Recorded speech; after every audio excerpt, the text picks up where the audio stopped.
Good afternoon, squad. It is King Sloth back again with another reaction video. Today we are doing a reaction to the Swedish military training Jägarsoldat 16 Jägarprovet del 1, which is Hunter Soldier episode 16, the Hunter trial. So last episode we saw them doing their first CQB like battle test, which was actually showed a lot of promise. They were very good. Obviously when they went against a fully trained team, they were pretty much destined to lose because it's the first time trying it. However, they do get better with each time they do it. Also, for those who don't know me, it's King Sloth. I'm in the British military. I've done almost 12 years now altogether, across both the British Army and the Royal Air Force. I do YouTube reactions and video logs on the side. We're aiming for 10,000 subscribers by the end of the year. I get up here and away for 5 months, but I'm back and I want to get this number to go up. Need to get up quick. Aiming for 10 likes on this video. Let's get into the reaction. En helomvändning mot om man har gjort tidigare i livet. Jag hoppas också att jag kan verkligen lära någonting på det här. Man kommer ju få reda på hur mycket man klarar. Det är det psykiska som avgör. Oh my god, this is when the first got here. Säger ju att du blir en bättre. So weird, you see him looking all full of hope and dreams and you're like, better than be crushed. När du har genomfört. Vi ska gå Jägarprovet. Jag tänkte nu på allvar, jag skulle gärna träna på så jävla länge nu ifrån där. Jag stod där och hoppas att jag skulle lära någonting. Och nu sitter jag här med en 75 kilo väska på ryggen. 13 minuter. Kommer jag ommarscha här på och kommer ni skriva personlig historia. Det lovar jag. Ooh, that's a motivational quote, that is. Motivational. You're gonna write your own history. I like it.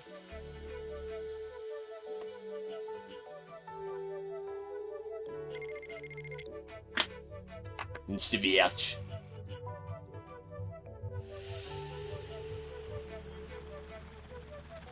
Slutövning och jägarprov.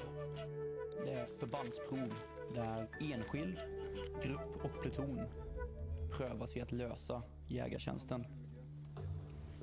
Det är det sista provet, sista övningen som rekryterna genomför under sin grundutbildning. Och klarar de det, då tilldelas de utbildningslinjetecknet för jägare. Och rekryterna kan kalla sig för jägarsoldater. And that's all they've been driving for the entire time. And that is literally just getting that patch. They're like, we did it. And obviously then you actually start training correctly and like a working unit. More difficult, more full on, but Det som it is what it is. Jägarsoldaten, det är att man löser uppgifter, då ofta bakom fiendeslinjer, i små enheter under svåra förhållanden. Bakom fiendeslinjer kan man bedriva strid, då i syfte att störa fiendens verksamhet. Med det i åtanke, det är fysiskt svårt och jobbigt att arbeta under svåra förhållanden i svår terräng. Då dessutom att man bär med sig sin egen utrustning. Det handlar om att överleva elementen, kunna bibehålla fysiska stridsvärde i den terrängen du är och i den väderleken du är under lång tid. Att överleva på knappa resurser, ammunition, mat. Kunna ta hand om dig själv och dina kamrater. Du är utom räckhåll för hjälp ifrån andra. Det gäller sjukvård eller tillförsel av mat, tillförsel av ammunition. Det du har till förfogande är dig själv och din grupp. The nerves going through these people as they get ready in the morning, they're like, here we fucking go. You wake up and you're like, this is where the fun, not the fun, like the panic sets in. But they're like, let's get it fucking done, they get excited. Vi ser ut i en större övning nu. Omfattar flera förband. För oss betyder det att vår bataljon får öva. Bataljonen är mer eller mindre det största vi ingår inom regementet. Det ska bli kul att vara med i en sån stor övning. Det ska bli jättekul. En bataljonsövning, det är ju när du samlar väldigt stor del av förbandet. 500 man kanske. Samtliga soldater får öva ta order direkt under bataljonen. Skillnaden från det och våra övningar. I think the biggest like exercise I've been on, like when it's like a combat one, has been like 40 versus 40. Let alone this is fucking huge. Even the terrain's huge. Är att det går lite långsammare. För när vi övar vi direkt under befälen. När bataljonen övar, då är våra befäl, då tar ju de order från högre befäl. Så våra befäl är också med och övar. Det vill säga att alla övar. Och det är det som sammanfattar en bataljonsövning. Det är att hela bataljonen ska röra sig och organisera sig som en enda stor enhet. Ja, jag är ju lika övad som dem just nu och vet egentligen lika lite eller lika mycket. Det kommer att vara över 25 grader som det ser ut, så att få i sig tillräckligt med vätska men inte för mycket vätska. Försöka att kyla ner kroppen när det är möjligt. Hela hålla järnkoll på varandra. På precis samma sätt som de gör vintermiljö. Precis samma sätt. Ja, jägarprovet är långt, det är tungt och nu har vi dessutom värmen. Så det kommer vara en utmaning. Både för prövade och övningsledning. I've only been on one exercise in my whole military career where it's been hot, and it was Brecon. We did it for a month, and it was a heat wave for a month. It was like 35 degrees. It was horrendous. Like you patrol with all your kit on, and I remember like every 20 minutes hopping into a woodblock to take on water and getting all around the fence just to cool down. It was horrendous. Övningen började ju egentligen kvällen igår. Jag är lite trött. Sömnbristen. Ja, men det var långt. Vi började då med spaner då på motståndaren. Och sen tidigt i morse då så gjorde vi ett eldöverfall där vi då bekämpade motståndaren och vann till och med. Det var kul. Ooh.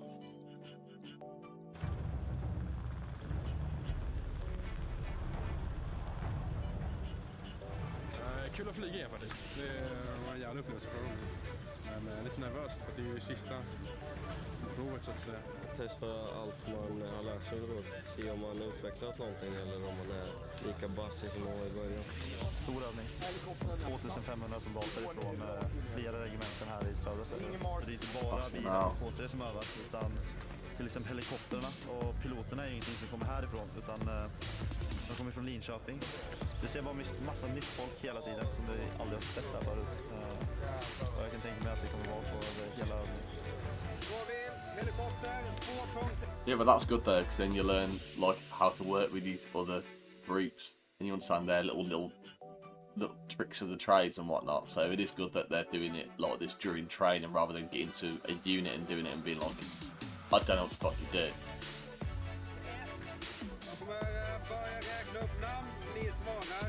Vi är helt taggade på det här, men det var så jäkla länge. Jag vet inte, det är som jävla som sitter vi på slutnoten med hela GU. Nu har jag börjat, men det är snart klart och sen är det Jägarprovet.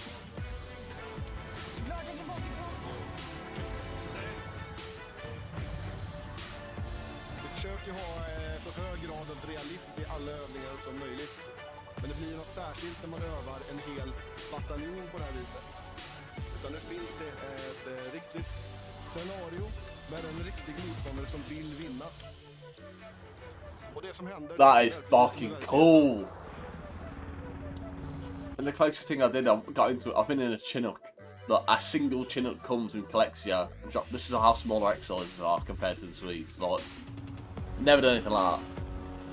Adrenalin går upp väsentligt mycket när du ser en helikopter komma in och du bara springer in i den och bara kliver på och sätter och går iväg, för det är ju sjukt mängdigt.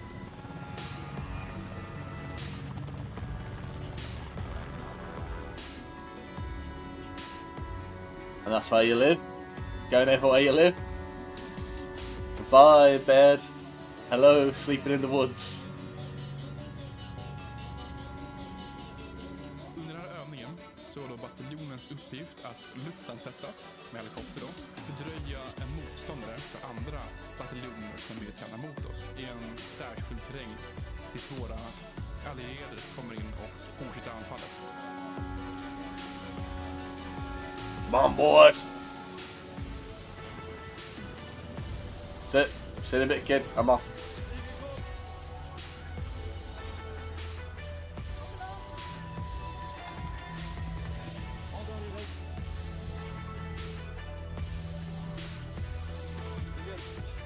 Norska delen på kanten där. Ta eldställning, eldfältet.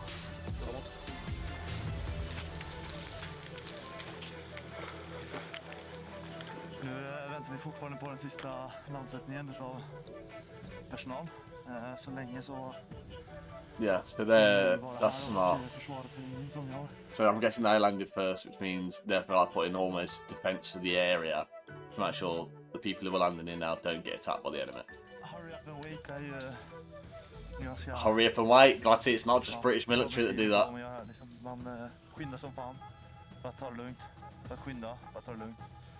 Så hela tiden är tempoväxlingen som måste dra igång hela tiden. Vi kommer komma ner här hela gruppen strax. Japp, ta ut.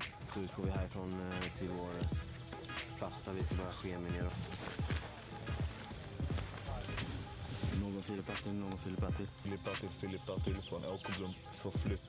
Förflyttning kom. Nu har hela gruppen luftlandsats. Nu ska vi bråttom ta oss härifrån. Nu är vi på väg till vårt första marschmål. En kulle i närheten här vi ska ta som utgångspunkt innan vi börjar lösa annan uppgift. Ja. Det är ju det här man väntar på som officer. Det är extremt roligt. Slutövningen här för rekryterna är ju något längre. Därför att rekryten ska genomföra ett så kallat jägarprov, ett förbandsprov. Vad som kommer ske då, det vet vi inte. Man kan med säkerhet bara veta att vi kommer vara trötta, det kommer vara jobbigt och det kommer vara tungt. Jag kommer att truppföra plutonen under jägarprovet. I like that. Det är väldigt roligt, faktiskt. And it's good that they're having the same person who's leading now lead him in the hunter's test. Because also that officer can then also learn the people below him and be like, you're good at this, I'm going to put you in this sort of role. That's what, it would work well.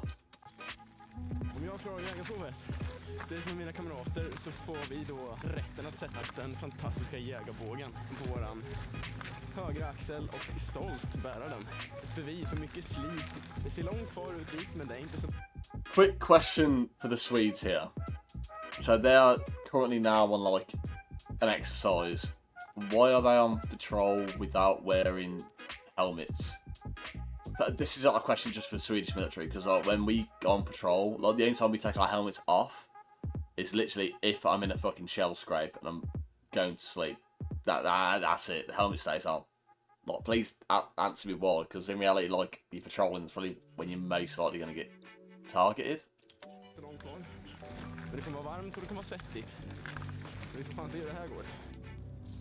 Nu ska vi gruppera ut ett flygförsvar och vänta in pluton för en sal.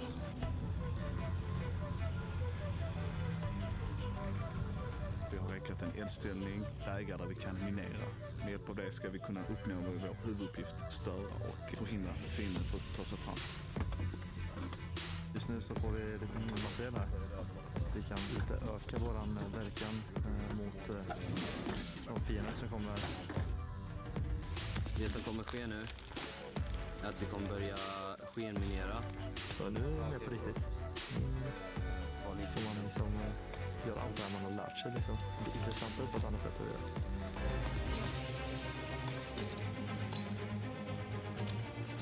Bataljonen då har en dag att förbereda sig. Förbereda sig för att då fördröja vår motståndare. Den dagen består av eldställningar. Vi kräver väl ner med ingrävda. Det är väldigt mycket handarbete, så det är väldigt jobbigt att göra. Och det är då ett mekaniserat kompanisnummer, stridsfordon och så vidare. Så vägarna är en väldigt viktig del i det hela. Så fienden är luftlandsatt någonstans här uppe, utanför kartan. De kommer att ta sig söderut till ett nätverk av olika broar som är viktiga. De vill åt de här broarna. Vi vill inte att de ska kunna ta. Det som sker då är att fienden framrycker söderut. Om de kommer in och väljer vägarna där vi finns, är vi beredda att bedriva störstrid med dem. Ungefär eldöverfall. Som gör det riktigt jobbigt för dem. När vi är här nu, då måste vi vara redo hela tiden. Men vi kan ju inte liksom ligga i anläggning i så här 72 timmar. Vad man gör då, det är att man har ett lite bakre läge där hela gänget är, käkar, tar det lugnt, återhämtar på olika vis. Sen kan man ha en person som faktiskt är i stridsställning och tittar ut mot vägen, håller koll, observerar. Händer någonting då, ropar han ut på radion. And you're ready to block. Go! Ah!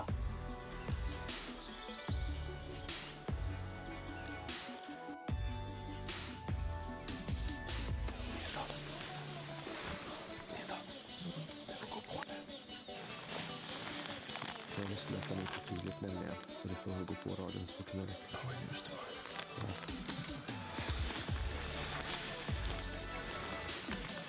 Jävlar, det filmar.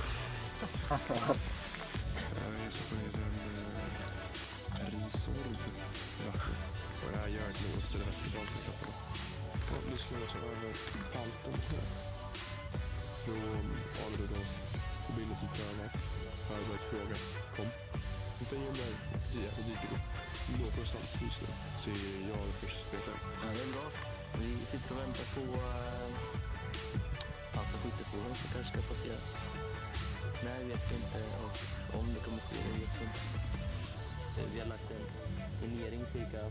So they've got to mine that on the road. In reality, you can go over that, and if it doesn't blow up and destroy the vehicle, sort of thing, not pretend to destroy the vehicle, sort of thing, you'll then have fucking rockets flying at them. Like, in reality, you've made almost like a death trap for them if they go down a certain road. 50 meter på vägen här nere. Och när kolonnen med stridsfordon kommer komma så kommer halta vid början av mineringen. Och då har vi ett stilla skott på något av fordonen i kolonnen. Har du möjlighet?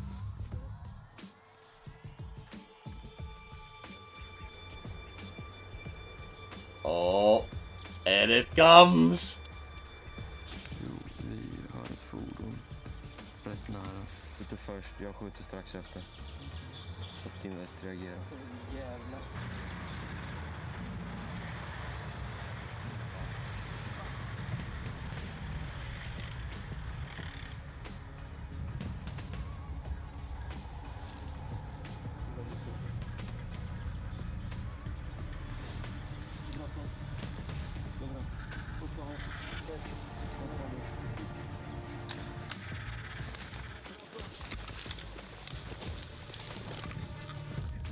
The boy, the shot will get the fuck out of it! So that would have pinged the people in like the vehicle that they've been hit by a fucking rocket. Like, in reality, it would be carnage. This should be dipping, you'd be running.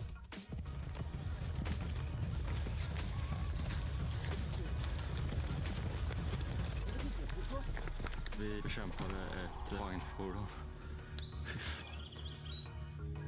Bra jobbat. Det är samma känsla som när de ser att shit, nu är det liksom dags, nu är det äntligen på gång. Yeah! Så smällde du rejält. Det var verkligen kul att istället för att bara skjuta mot stålplåtar på ett skjutfält så fick du se riktiga fordon rulla förbi och du känner att det muller på ganska bra. Alltså. Det är ju rätt lite när du ser de fordonen bara kör förbi så att säga. Vi satt på ett ställe och vi rörde oss ganska mycket runt det här stället. Och det som hände de här dagarna då att det kom motståndare i form av passkyttefordon och kom in och nosade lite först. Då det var deras spaningspatruller först. Någon gick på en minering. Vi anföll för att kunna fördröja dem. Jag hade nyss rullat förbi 2 fientliga IKV.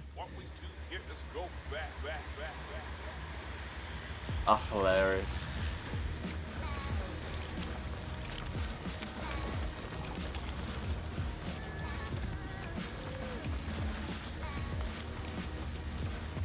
Ett lik kan komma. Nu måste vi fly från platsen.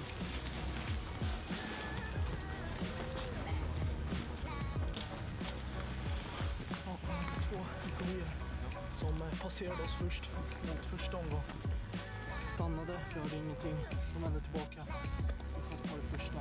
Mycket bra, mycket bra. Står de still här nu? Nej, de fortsatte. Uppfattat. Är du Olof? Motståndaren framryckte mot David. 2 stycken pansarfordon söder om UK49 och kom. So right now they're coming towards other groups, being like they're heading towards you on this road. Be ready, in other words, they can ping shots at them as well, which is really fucking smart because I think they've got away from a big group. In reality, they haven't. That's running into the next one. Vi tar emot rapport från plutonerna. När de hamnar i strid så får vi föra längre upp i kedjan till bataljonsledning. Så vi försöker leda trupperna så att de orienterar varandra så de vet vart de framrycker till strid. Söder om UK49. De har observerat 2 stycken pansarskyttefordon. Är det längs vattenvapenbedömningen eller är det likvägen?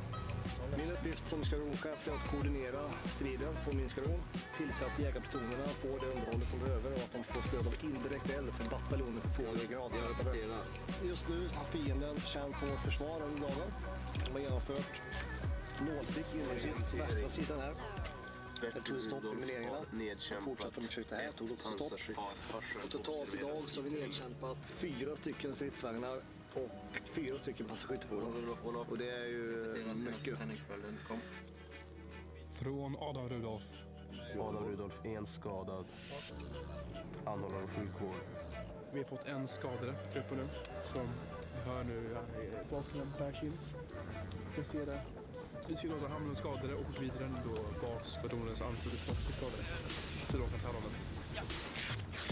Noggranna här. Okay, so this is a pretend one. I literally thought that was going to be like another injury then, like the fucking spleen gone, but they're just doing a bit of casualty care.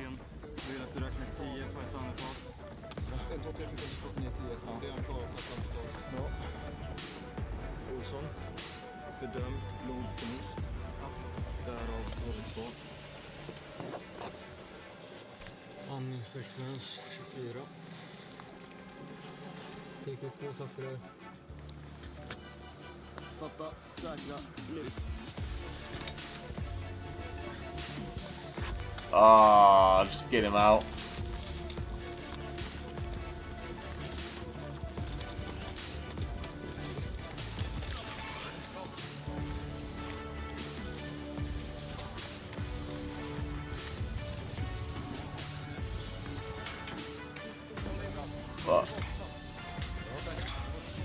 Oh, good lad.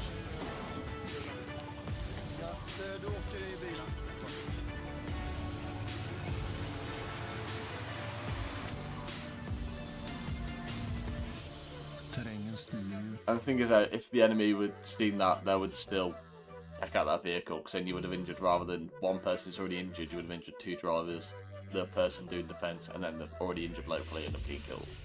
Striden i väldigt stora former och vi vill hitta en så oländig och jobbig terräng som möjligt med mycket stenar och höjdkurvor, grova träd.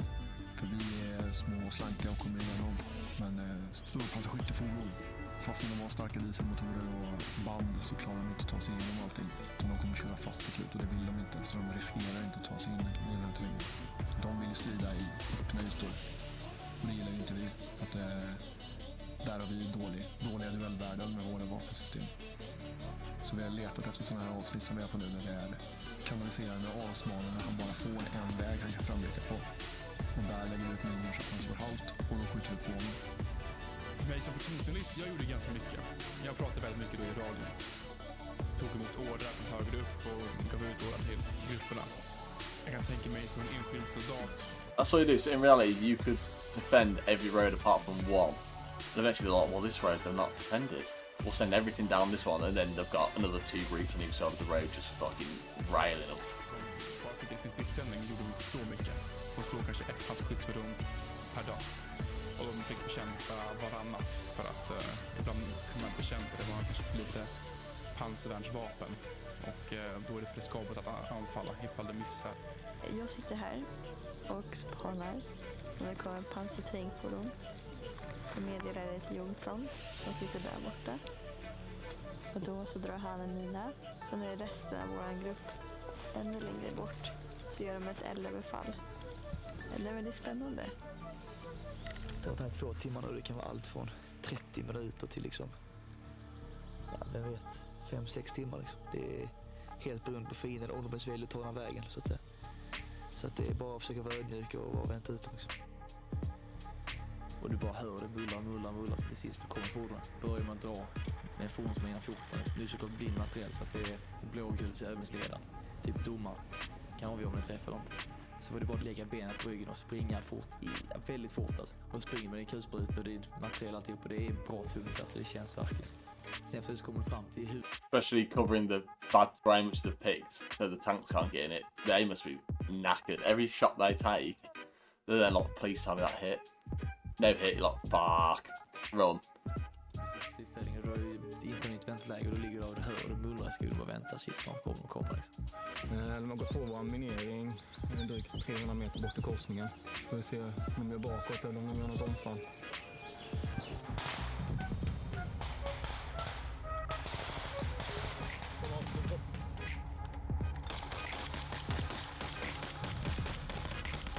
Oh, they're setting bods in. They've set loads of bods in.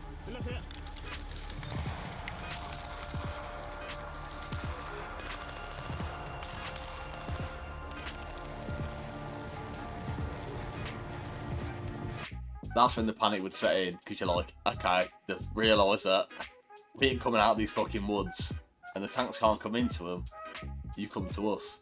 And that's not shit. We're expecting that quickly. Mosquitoes.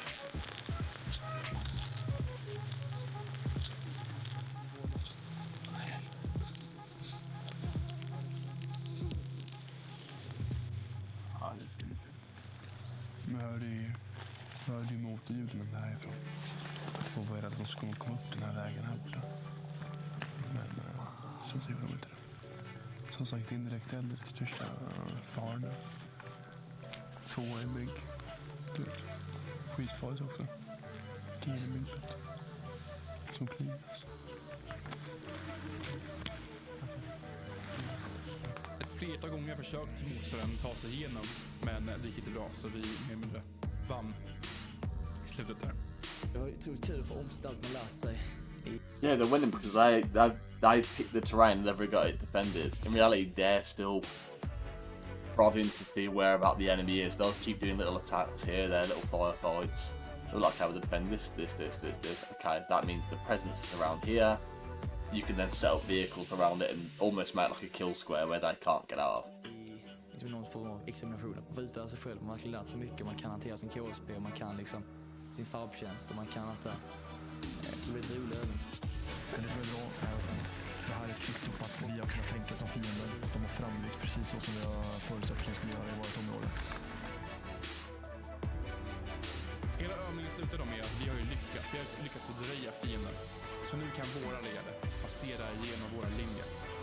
Alltså en övergiftig till Jägarprovet och Vi förbereder oss för en luftlandsättning igen. Det är gott att väntat i en vecka nu ungefär för att dra igång. Nu så är det bara några timmar kvar. Vi ska flyga helikopter mot ett okänt område för att se på vårt... So that's what they had to do. Vi ska sista gången igen. So they did that like as a pre-exercise, and then their test begins when the allies come through. That's when it happens. Okay, that makes sense. Okay, I was getting confused and I thought this was the actual Hunter's test, but it's not officially. Yeah. Carry on. Det känns jävligt nervöst. Eller jag är rädd att det ska gå sönder. Det är väl mördet uppe. Så att man tappar fattningen helt och hållet och står och skriker och sparkar på det. Det känns så jävla varmt också. Jag är mest rädd att man ska bli uttorkad och inte falla med och bara svimma. I natt har det varit väldigt skönt. Vi har blivit in fredsmässig bas.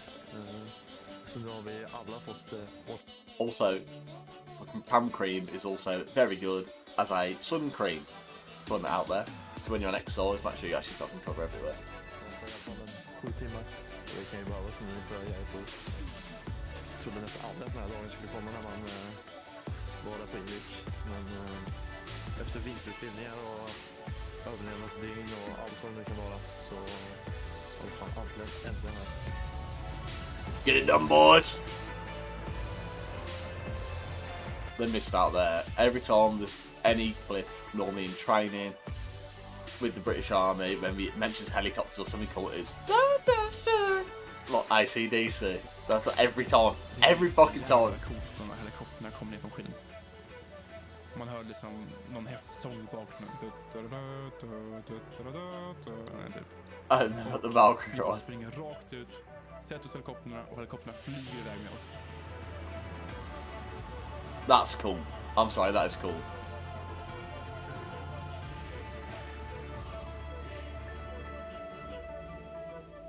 The Hunter Test, Day 1. No? Jägarprovet har legat som ett mörkt moln den här övningen. Du har alltid vetat att det kommer, samtidigt som att du bara vet att det ska vara över. Det är det som har 6 år. Snart kommer det ont. Vi har fått order om att en fiende har satt ut luftvärn nära Karlsborg. So in other words, you're gonna land, yeah. Måste sättas utanför och det är en minerad väg till luftvärnen. Så vi måste ta en extremt lång omväg för att ta oss hit. Och sen... Oh, how interesting. Be like, oh no, you can't fly into Karlsborg where you're meant to go. Oh no, and the road that's most quick to get there is covered in mines. So guess what? We're gonna have to detour. Of course you do. Nedkämpa dem. Det vi gör då är att vi flyger in med helikopterna, ser några mil ut för Karlsborg, springer av och vi förbereder oss för att börja jägarprovet. Bye! Bye! Det var något helt nytt. Framförallt att det har ju varit ett fält tidigare, så det var ju trött när vi redan startade. Vi ska genomföra ett jägarprov för att jag inte haft möjlighet att göra det tidigare på grund av att jag har varit på en massa andra ställen inom Försvarsmakten. Så nu har jag möjlighet. Sen är det också en väldigt mysig pluton. Okej, ni är jävligt kärva och hårda. Ja, ni är inte ett dugg mysiga. Det var ganska mycket förberedelser innan. That's the one thing I took pride in, was making my section not be fucking so serious about everything. Like, most people some people are like switched on constantly. They are very much like war. Like, I need to get into the next attack. And they're like, no, what we need to get back is get the fucking rations on. We'll have 2 lads cooking the rations for everyone. I'm gonna sit here rolling fags. You 2 go on stag so you can have a chat, so that's what you want to do. And we'll have a nice relax. I'll go between the lines handing out food, I don't mind. And we'll all just chill.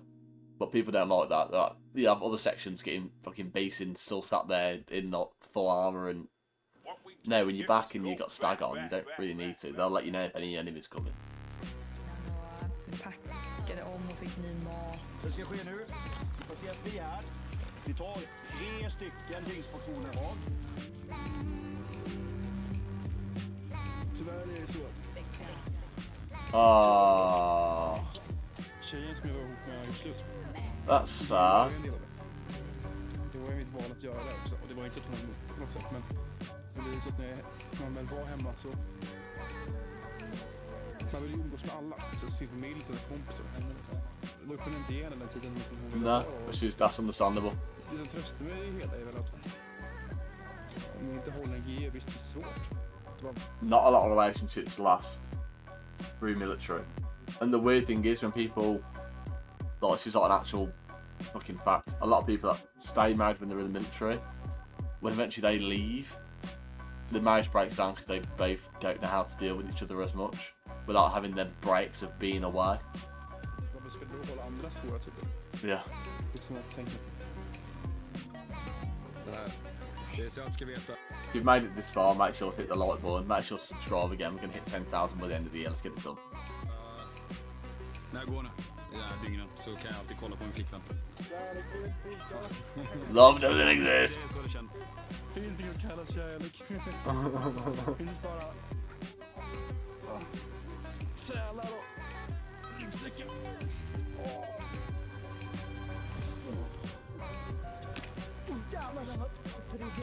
No. Har man buntband? Vad hände? Jag har 19 minuter på oss. Ja, det är bästa sätt. Man kommer ihåg i början av de första veckorna när vi fick känna på en tung packning. Jag tänkte att ja, men så här tung kan man inte gå. Att ställa sig på vågen och se att man väger dubbelt Get up, boy! gör en lite läskig känsla. Klart jag har tränat på gymmet. That is pretty cool. Tyngder som är högre. Med alla bud. Look at just how much kit they actually carry. Is crazy to me. Jag har tränat på så jävla länge nu. Helt för jävligt kommer det bli. Och det vet man om redan nu. Det kommer liksom vara smärta, trötthet och hunger och allt möjligt som bara slår in exakt samtidigt. Och sen när man är framme. Då var fruktansvärt bra. Ja, det är tungt i helvete. det stramar band. Ja, redan. Perfekt nattväg. Nej, det går ju inte. Pojkar och flickor som rycker in. Alltså, det går inte att... Det måste man göra för att förstå. Can't compare. 13 minuter. Som jag marscherar på och kommer ni skriva personlig historia med loggan. Man kommer ihåg det här första gången. Jag är väldigt glad att jag får lov att och jag tror att vi kommer att ha spårmål allihopa. Utan några konstigheter. För vi hjälps åt. Och alla kommer att möta motståndare längs på den här vägen. Så enkelt är det. Man slutgiltiga frågor nu. Lite lilla packen.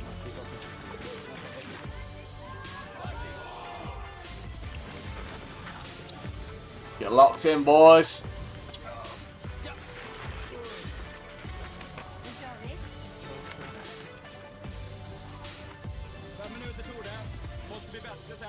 snabbare, hjälp varandra i stridsspåren, kamratlyft. Framåt.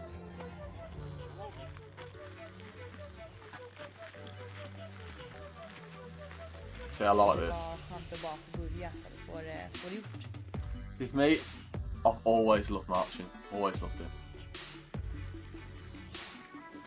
Okay, there you go. That is the end of episode 16, Jägarsoldat, Jägarprovet del 1, which is Hunter Soldier 16, Hunter Trial Part 1.